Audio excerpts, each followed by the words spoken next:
काय म्हणतोय इथं एवढ्या मोठ्या प्रमाणावर पोलीस का हे काय पर्यावरण प्रेमी मवाली आहेत का गुंड आहेत का नाही हे कशासाठी चाललंय?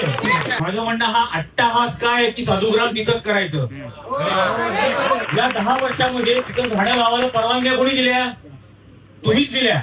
आणि आता तुम्हीच सांगणार की ते पाडायचं कोणाच्या पैशाने? आमच्या नागरिकांच्या.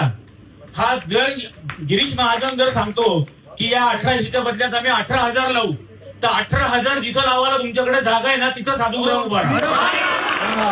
आता हा जो महत्वाचा मुद्दा आहे की इथं साधुग्राम करूच नका तो संपूर्ण. आणि याच्यातला मुख्य मुद्दा हा आहे की या सर्व आखाड्यांना मिळालेल्या दानपत्र असलेल्या जमिनी आहेत, त्या जमिनींवर यांनी लॉन्स काढलेली आहेत, मंगल कार्यालय काढली आहेत.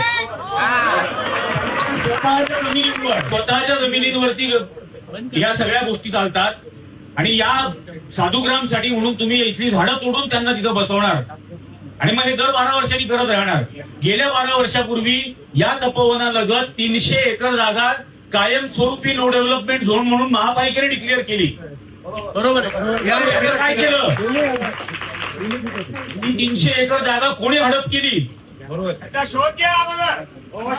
याचे पहिल्यांदा तुम्ही सांगायला पाहिजे अशा सुनावणींमध्ये उत्तर पाहिजे. तुम्ही अमुक 75 आणि तमुक 3 असं काहीतरी आम्हाला सांगत बसताय.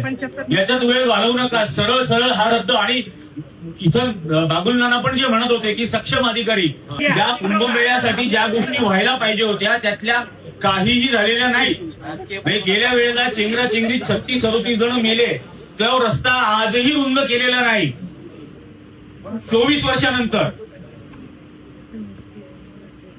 यासाठी तुम्ही काय करणार आहात त्याबद्दल महापालिकेने पुढाकार घ्यायला हवा. झाडं कुठली तोडला जात आहे? म्हणजे सामान्य माणसांनी झाड तोडलं तर त्याच्यावर मनुष्यवधाचा गुन्हा. मनुष्यवधाचा गुन्हा. तुम्ही 1800 खून करायला तयार आहात.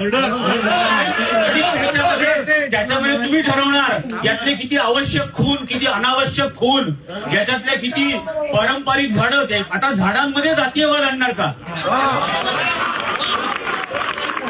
पारंपरिक झाडं, अपारंपरिक झाडं, त्या अपारंपरिक झाडांमध्ये बाबूळ असेल आणि आणखी कुठले असतील, झाडांमध्ये जातीयवाद नका आणू. एकही झाड कापलं गेलं नाही पाहिजे.